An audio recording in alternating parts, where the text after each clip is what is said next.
think you're going to like this one. It's Driftland, the Magic Revival, now on GOG for under uh, $2. So it's actually a really, really good game. Very complex. It's a 4X strategy game. So if you're into that kind of thing, you're going to really like it. So without further ado, let's get into Driftland, the Magic Revival. This adventure right along with me. So we're going to go in and do the tutorial, see how good the tutorial is. I like doing this because it gives you a good feeling of the gameplay. Plus is it'll help me make sure I cover all the key things about it. So the tutorial for me also too, if the tutorial catches my interest, then I'm likely to continue on with the game. If it does a horrible job of explaining things, then I probably will give it one more try. But it's really just a good tutorial shows the developer actually cares about the people that are buying their product. And they want to make sure that they understand all the nuances of the game and yet still have a lot to explore, but it's just a great thing to do. So anyways, you can see down here, the guy in the right-hand corner is actually giving me some tips. That's a good start. Now they put this little victory conditions thing on here with no easy way to get rid of it, but that's what the escape key is for. There we go. All right, so it's asking me to look around and scout lands outside of my own. So I'm going to do that. I'm going to look at all these lands all around me here. And you can see here the theme is it's a 4X game, but you've got islands that are not connected at first that you have to explore, and you will encounter enemies along the way. So the first thing it asked me to do is find an island and move it closer to my home base. Now, this looks a little trickier than I thought. I guess I don't want you to have them touching, which means then you wouldn't have to figure out a way for people to get from one continent to the other. Alright, so let's just get this thing placed and get the tutorial moving again. And I can see down here you have the ability to build bridges. That's cool. You move the continent over, and it makes the bridges easier to put up. So let's go ahead and put a bridge up.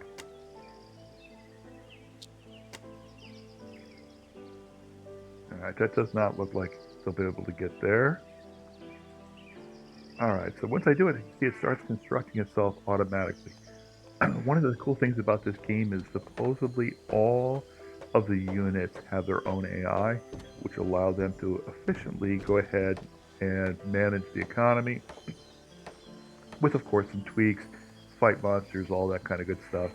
So once you get your economy set up, you don't have to constantly be jumping back and forth to, oh my god, well, this settler's not doing anything, or this settler's not doing anything. You just basically assign your settlers to resources. And the little guy walking around out there, I believe, is an explorer. And it's actually now asking me to build another kind of bridge, which is a teleport bridge. That little explorer now should be able to get over to this new continent. And once these teleports are up, but they're only temporary, you then can explore more. And just follow along with what the guy is telling me to do there. So he's asking me to send us an explorer over to explore that continent. So once you get in, I think the conceit is when you give them objectives, it then guides your settlers and warriors and whatever to do those things first. So by putting up that explorer, my explorer should return and go to that unmarked, undiscovered land over there.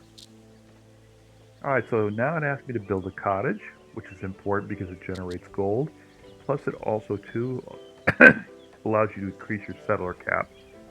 So right now, if you look in the upper left hand corner, I've got 10 out of 15 settlers I can have, and obviously I want to get more. That makes more gold and gives me more to staff my workhouses with. Alright, so now we're going to produce our first workhouse. It's a farm.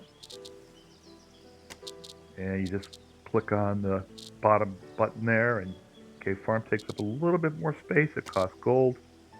Alright, you put it up and they start building it. So I've got 12 out of 15 settlers that I can have. That's in my left hand corner. One house, I'm losing food, so I better get some of my people working on food. And I'm going to go over here and explore that unsettled land. Now that we've explored the one land there. Hey, I got my first achievement. So you click on that and then move the worker slider over to put more workers on the farm, which then fixes our food problem, upper left-hand corner. So I'm now in the positive on food and gold, which are the two most important resources. The other resources are in the middle, which includes magic, lumber, stone, something I'm not sure of. It looks like a steel, and don't ask me what those other two are yet. I haven't gotten that far in the tutorial.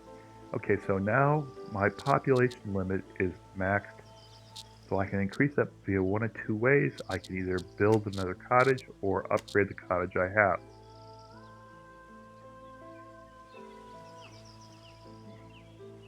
I'm not sure if putting my cottage on top of a resource destroys it, so don't know that yet. I have to say I'm really liking this tutorial. So far it's been a really clear set of instructions walking me through the interface that's been very useful. Okay, there's my upgrade button. Okay, now we need to find the island with the biggest amounts of wood and stone. That is in the center, and there's a little symbol for my kingdom there. But each island has its own resource pool. That one has lots of wood and lots of stone. That one has little wood and stone. So I probably want to go ahead and put my lumberjack on the island that has wood. So let's do that. Okay, and that also costs me on a daily basis. My explorer there is bored as he's twirling around on his staff.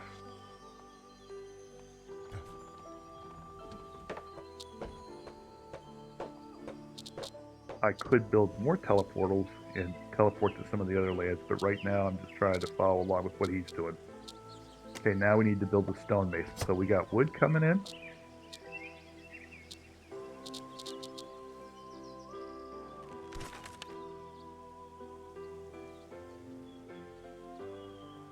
Now we just want to go ahead and I'm not understanding.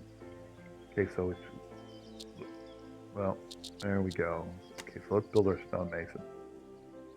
The lumberjack is, oh, it's pointing towards the wood that's available. Okay, so maybe you run out of resources on the island eventually.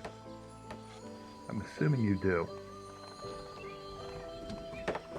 Okay, there's a land I haven't explored at all yet, so we'll probably go ahead and do that once I actually get some troops up. Okay, now we're going to upgrade our castle. Okay, each building has a skill set you can click on. And okay, I'm just checking out some of my spells here to see if any of them will be useful at this point. They're not. They're mostly discovery and combat ones. So let's go ahead and upgrade like he's asking me to do. So you see that first button above castle? It looks like a little man juggling balls. That's actually your skill sets. And this is what I was looking to do. Just actually take a look at this other island and see what's there. There's a treasure, and it kind of glows. So we want to go ahead and send a settler over there and maybe some troops. Okay, now it says increase my farm. And there's the upgrade button.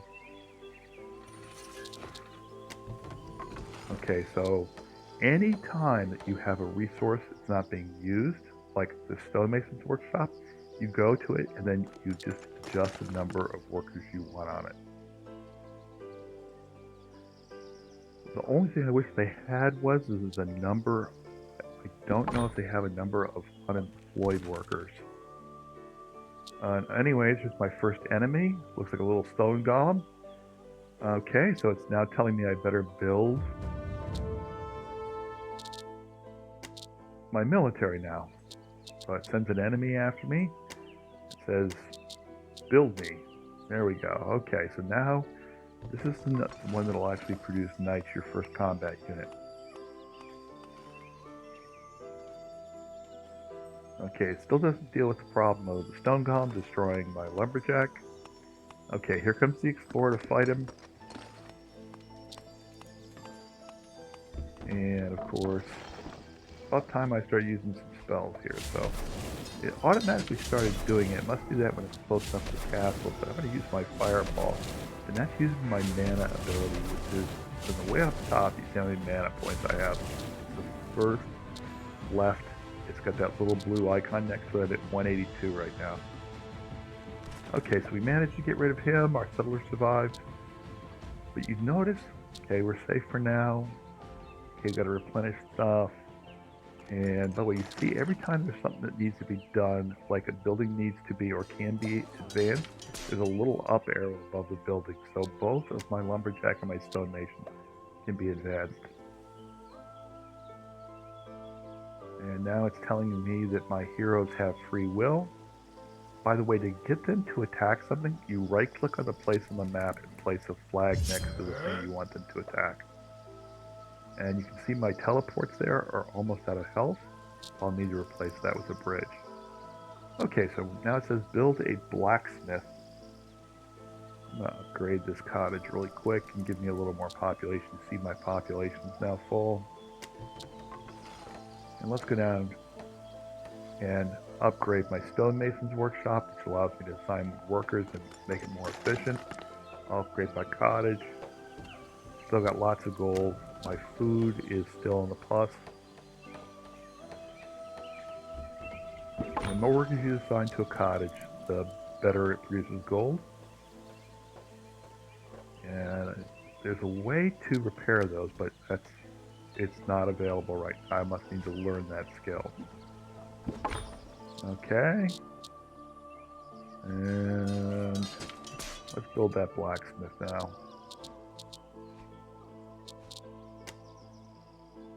Okay, reminding me once again, when you open up a building, it has skills. And I'm going to go ahead and click that one and increase the amount of treasures I get. I can upgrade the skills that each of my building has as well too. Okay, this guy's out of workers. Let's see a little red exclamation point. We adjust.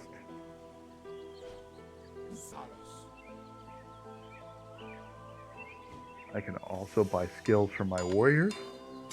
They're marked out and locked if they're not available, but I don't have that one, so I'm going to go ahead and buy it. Now asking me to build a camp where my heroes kind of gather. And that is not on the regular menu.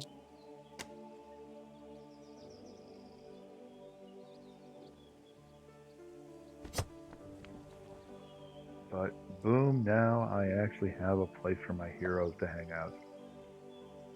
And right now there are only knights here in this tutorial, it looks like. Okay, my soldiers' repose can be upgraded. I can also send raids using my camp to send all my heroes to fight someplace. And my stonemason's workshop, I can go ahead and upgrade that. And we have no workers assigned to my lumberjack cabin. So that really is the only little bit of drudge work, is you assign workers and sometimes they'll get moved. And then you'll have nothing in an area. So it would have been nice to lock in the number of workers I wanted to something. And you just need to kind of keep a look at your top bar there to make sure you're in the positive on everything.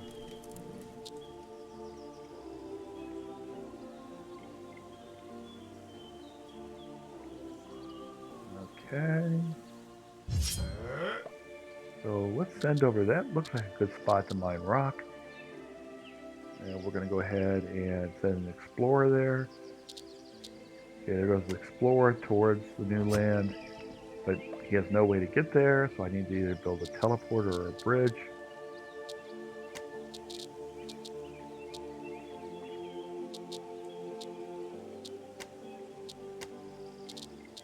Okay, nice and easy. Okay, so what I'm really liking about the game, the tutorial is excellent. It's not as hectic is some 4X games where you're constantly having to run around, check this settler, check this warrior, do this, do that. A lot of this stuff here can also just be, it's all automatic. So it's nice. It's a very nice, little bit slower paced game where you can take your time and really start thinking out your strategy.